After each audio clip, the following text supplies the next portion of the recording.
For a long time, I thought inflation was something abstract.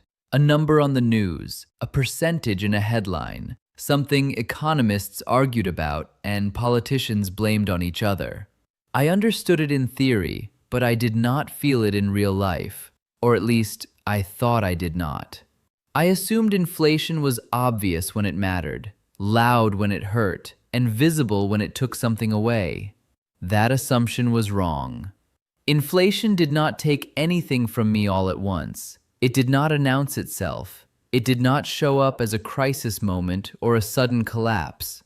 It worked quietly, patiently, and almost politely. By the time I realized something was missing, I could not point to a single moment where it was taken. That is the most dangerous part of inflation. Not how fast it moves, but how invisible it feels while it is doing its work. At first, my life looked normal. I was earning more money than I used to. My salary had gone up. My career had progressed. On paper, everything suggested improvement. I was doing what you are supposed to do. Work harder, earn more, save consistently, invest when possible. And yet, something felt off. I was not falling behind dramatically. I was not panicking. I was just not moving forward the way I expected. The effort stayed the same, but the rewards felt smaller. Each year required a little more discipline for the same outcome. Each decision felt tighter, even though the numbers were higher. I told myself that was adulthood. I told myself that was responsibility. I told myself that was normal. It was inflation. What inflation took first was margin. Not money, not lifestyle, not comfort. Margin. The small buffer that made decisions easy. The space that allowed for spontaneity. The ability to absorb surprises without recalculating everything. That disappeared slowly, almost invisibly.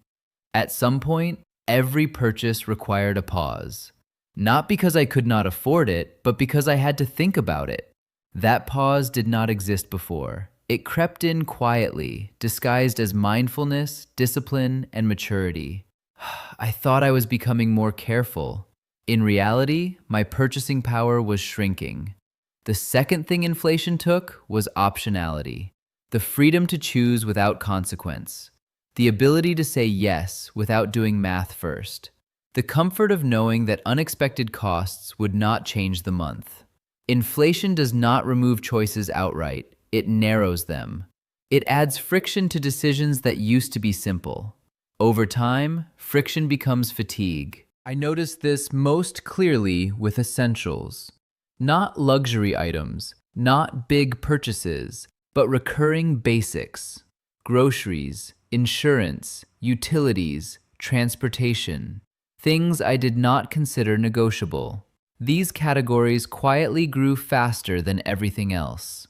I could delay upgrades. I could skip entertainment. I could postpone wants. But I could not avoid food, housing, or energy. Inflation focused its pressure exactly where avoidance was impossible. Official numbers said inflation was moderating. My experience said the opposite. That is when I learned the difference between inflation slowing down and prices coming down. Inflation slowing means prices rise more slowly, not that they reverse. Once prices reset higher, that becomes the new baseline. Wages do not reset to match it. That gap is where inflation hides. I did receive raises, but they arrived late, arrived unevenly, and rarely matched the categories where inflation hit hardest. Employers adjust compensation cautiously. Markets adjust prices instantly. Inflation hits fast. Income responds slowly. That delay cost me more than I realized. Even a small mismatch between income growth and price growth compounds quietly over time. You do not feel it in a single month. You feel it across years. Inflation took time from me without announcing itself. Time I had to spend optimizing, budgeting, comparing, adjusting. Time I used to spend effortlessly living. Another thing inflation took was quality. Not in an obvious way, but through substitution. When prices rise, you adapt. You switch brands. You downgrade choices. You accept less for the same money. The data treats that as neutral. Your life does not. You are not better off because you replace something with a cheaper alternative. You are adapting downward. Over time, these small compromises accumulate into a different standard of living, even if nothing dramatic changes. That realization was uncomfortable because it challenged the story I told myself. I believed I was maintaining my lifestyle. In reality, I was quietly adjusting it downward to stay afloat. Inflation also took confidence, not in a dramatic sense, but in subtle ways. Confidence in planning, confidence in projections, confidence that doing the right things would produce predictable outcomes. When prices move faster than expectations, planning becomes less reliable. You stop trusting long-term assumptions. You hesitate before committing. You feel less certain about future stability, even if your present is fine. That uncertainty creates stress, even when finances are technically stable. Another thing inflation took was clarity. It blurred cause and effect. When everything costs more, it becomes harder to tell whether a decision was bad or circumstances changed. You stop knowing whether effort is not paying off or costs are simply outpacing progress. That ambiguity is exhausting. I found myself questioning choices that were objectively reasonable, not because they failed, but because the environment changed faster than my expectations. Inflation does not just tax money, it taxes understanding. It also took generosity in small ways. The ease of tipping more, the ability to help without calculating impact, the freedom to give without rebalancing everything else. When margins shrink, generosity becomes intentional instead of natural. You still give, but you feel it more. That change matters psychologically. Another quiet cost was risk tolerance. Inflation makes people more cautious, not because they want to be, but because mistakes become more expensive. When essentials take up a larger share of income, there is less room to experiment. That reduces upside over time. People talk about inflation as if it simply raises prices. What it really does is compress flexibility. It narrows the range of outcomes you can comfortably tolerate. Inflation also distorted my sense of progress. Numbers went up, but meaning did not. Net worth increased, but buying power lagged. Statements looked better, but daily life felt tighter. That disconnect is confusing. It makes you doubt yourself. It makes you wonder whether you are mismanaging money, even when you are not. Understanding how inflation is measured helped explain part of this. Official inflation reflects averages. My life is not an average.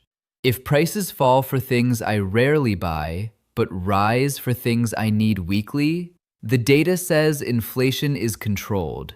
My budget says otherwise. Inflation is personal. The number is not. Housing costs, energy costs, insurance costs, education costs. These categories dominate real life, but they are smoothed, lagged, or underweighted in many measures. Asset inflation, especially housing, creates barriers that do not show up immediately in consumer price indices. For people trying to build stability, those costs matter more than the price of optional goods. Inflation took opportunity from me in indirect ways. It delayed decisions. It raised entry points. It made waiting more expensive. It punished hesitation. The longer prices stay elevated, the harder it becomes to catch up, even when inflation slows. Lost ground is not automatically recovered. I realized inflation had taken something else too: optimism. Not in a dramatic way, but in subtle expectations. The assumption that effort would reliably translate into improvement. That assumption became weaker. That change affects behavior. When people stop believing that effort leads to progress, they disengage. They save less, they invest less, they plan less. Inflation erodes not just money, but motivation. Once I saw this clearly, I stopped blaming myself for feelings that did not match the data. I was not failing, the system had changed around me. That understanding did not fix inflation, but it restored clarity. It allowed me to adjust strategies instead of questioning my competence. I stopped anchoring decisions to nominal numbers and started focusing on real purchasing power. I paid more attention to how money functioned in my life, not just how much I had. Inflation taught me that stability is not about static income or static prices. It is about adaptability, margin, and resilience. The most important thing inflation took from me was invisibility. It made losses feel like normal life adjustments instead of what they were. That is why it is so dangerous. If inflation were loud, people would react faster. Because it is quiet, people internalize its effects as personal failure. Recognizing that changed everything. I stopped chasing the feeling of keeping up and started designing systems that acknowledged reality. Higher buffers, more flexibility, fewer assumptions about constant progress. Inflation is not a one-time event. It is an environment. Treating it like a temporary inconvenience leaves you unprepared for its long-term effects. What inflation actually took from me was not money in a single moment. It took ease, margin, clarity, and confidence over time. It did it slowly enough that I barely noticed until I looked back and realized how much had changed. Once you see that, you stop asking why things feel harder than the numbers suggest. You start asking how to build a life that does not break quietly under constant pressure. That realization does not make inflation go away, but it gives you your agency back.